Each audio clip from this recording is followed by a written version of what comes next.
What is going on, everyone, and welcome back. In today's video we're going to go over the Tomsin back paddle kit for the PS5 controller. These install in the back of your controller and give you the ability to remap your desired buttons to the 4 back paddles. It's a do-it-yourself installation kit which is pretty easy to do, and in this video I'm going to give you a step-by-step tutorial on how to do it. The best part is the kit costs under $40. You get everything you need to get the installation going and the controller started and working. So I know some of you may be intimidated to open up the controller to install these paddles, but just follow the video and you should have it done in no time. So you have the P1, P2, P3, and P4 paddles, and the two different modes, the S for standard and T for turbo. And towards the end of the video, I'll show you how to map the back paddles and how both standard and turbo modes work. Before we get started, if you haven't yet, please subscribe to take this YouTube journey with me. I really appreciate it. The products in this video are going to be left in the description with my affiliated Amazon link. Now let's get started. So out of the box, we have your code here that you can take a picture of. It's going to take you to the website for the installation guides. You have the card. If you have any issues with the products, contact them for any spare parts. So you're going to have one bag of these cables and the motherboard that's going to go on the back of the controller. You have your trigger cables. You have for both controllers, for the BDM020 and the BDM010. And I'll show you how to tell it apart of the controllers in a second. We also get our buttons for the top and the paddles. This is the case, and we have our custom back shell for the controller, and also the hardware tools. We get the screwdriver and the prime tool. I'm going to be installing this on this controller here, so right from the back I could tell that this is a second gen just because of this UKCA logo.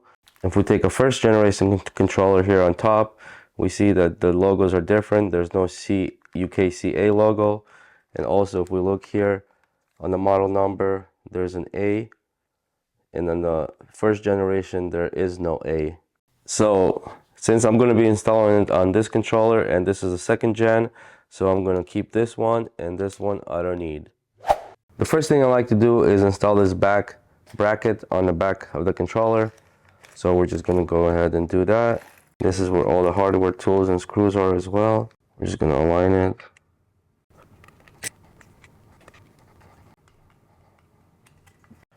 Now once we have that, so now we could put our paddles on here. We're going to take our rod. So we're going to arrange them P1 and P3 and P2 and P4. So we take our P1 and P3.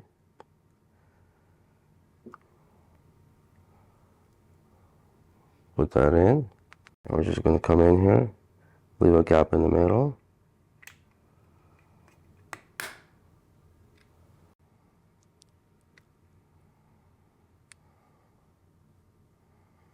We want to have that gap in the middle as well to line them up. Now we could take apart the controller. We're going to remove this trim. It's going to expose 2 screws here, and we're also going to remove these triggers, where it's very easy. You just gently put in the prying tool and push it up.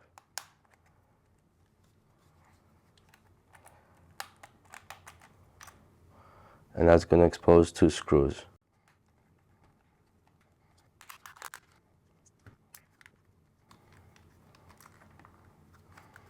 You want to unhook these 2 hooks. Now we can peel it apart. Now we can start taking apart the inside, starting with the battery. I want to get this little mic out. Take out the battery bracket.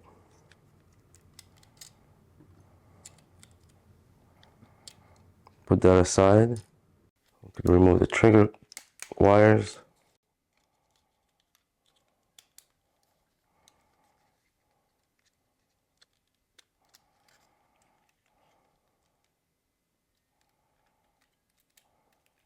Once everything is removed, we could flip over the motherboard.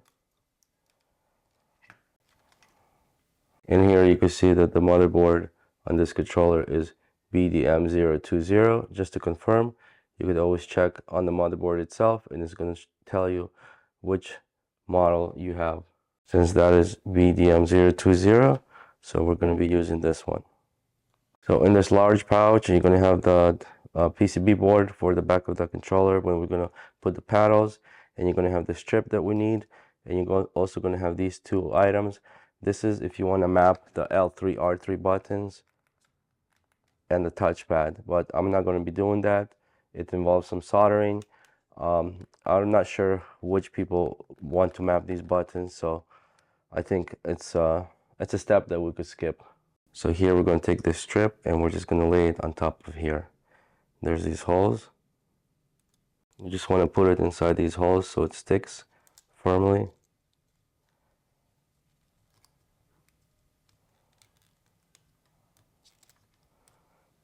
Now once we have it like that, we can now put back the board.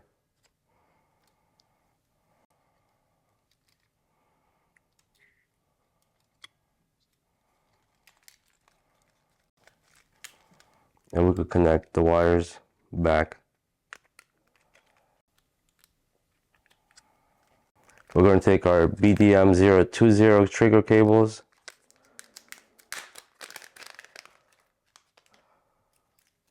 This long one is going to go on the left side.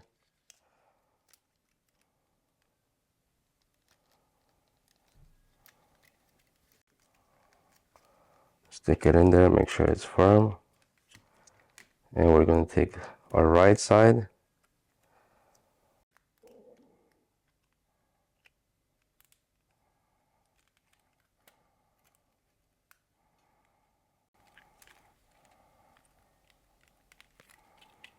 Now we could take our bracket for the battery. Just align it as the way it was. Now we could put the battery back in. Peel this off.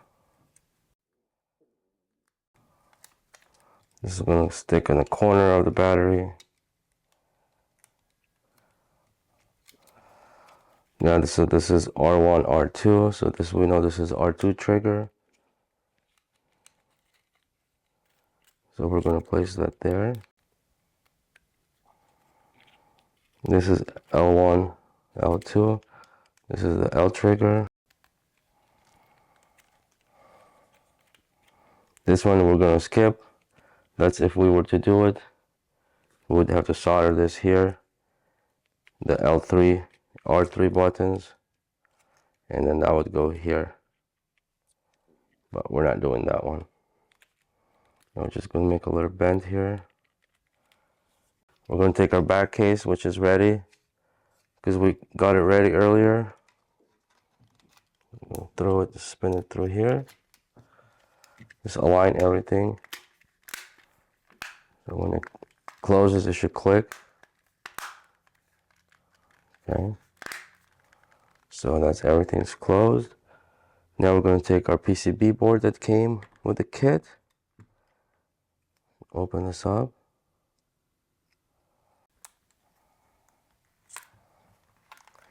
Make sure that's locked in.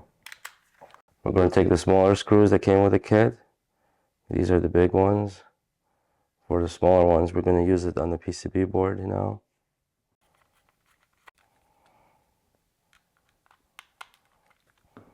Now we just want to feel to make sure they click right. Now we can just put the lid here. Two buttons to close it up.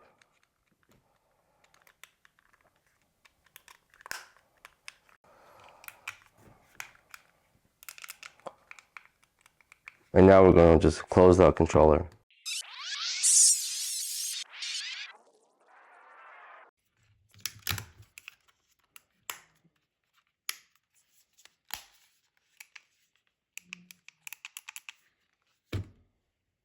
To map the back paddles to your buttons, make sure your controller is on.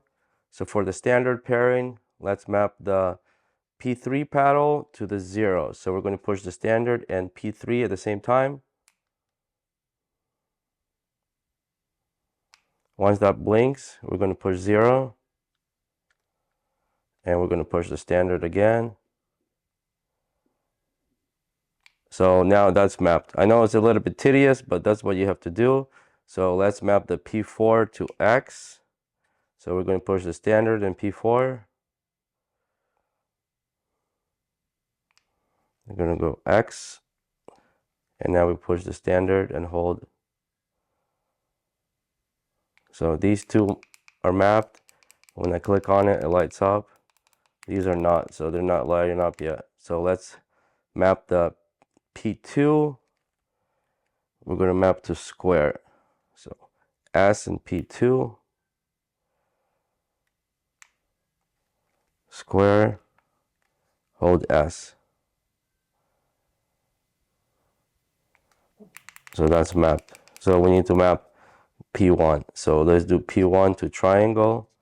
So we're going to push S and P1. Triangle and S.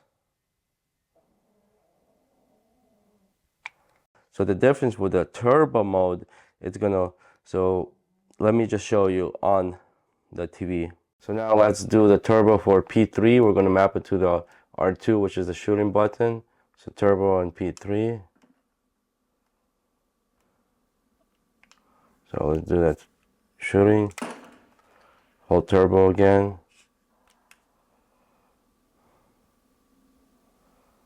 So now P3 should be our shooting button. So if I push it, it should shoot repeatedly.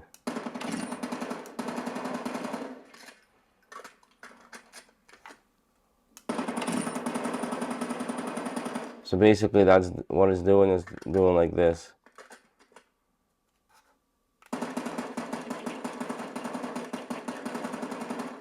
And here a different view, when I push that paddle that's mapped to the turbo mode of the trigger, you see how the trigger is tapping, tap, tap, tap, tap, tap. Opposed to if I was just to push the trigger normally, it would just be one solid push. That's it, guys. Let me know what you guys think. If you guys are going to be trying out the Tomsin paddle kits for your PS5 controllers. I played with it a few days. I personally like it. It's pretty easy to get used to. It might take a few hours to get the muscle memory, but once you're there, you're there. Installation is pretty easy, as we showed you in the video. Thanks for watching, and I'll see you guys next time.